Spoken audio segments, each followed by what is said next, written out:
I would like your advice on KitchenAid French door refrigerator problems.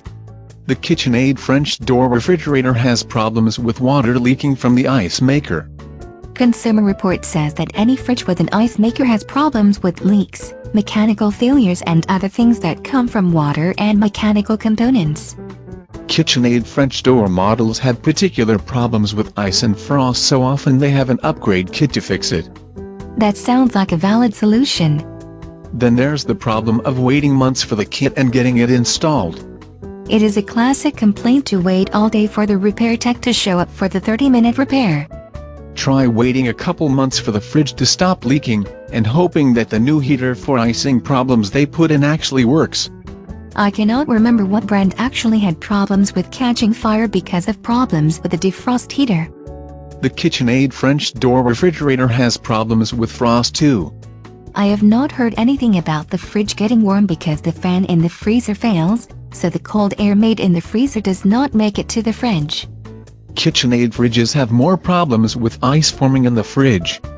If I wanted the food frozen, I would put it in the freezer. They also have issues with the evaporator coil icing up. That could be a refrigerant leak, which can happen on anything from a dehumidifier to an AC. The KitchenAid fridge does have problems with the evaporator and condenser failing, and the new units are as likely to be as noisy as the old ones. I knew the condenser failed because it stopped making noise. The KitchenAid fridges have problems with the thermistors. Those are the temperature sensors, right? Yes, the thermal sensors to read the temperature. But their techs are just as likely to replace the evaporator. I do not know if that's due to the assumption it is the evaporator because they fail that often or wanting to replace the more expensive item to make more money.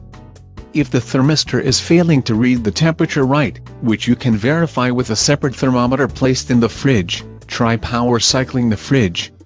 That's what you do with a gaming console after an update. The fancy control boards in many modern fridges are mini PCs.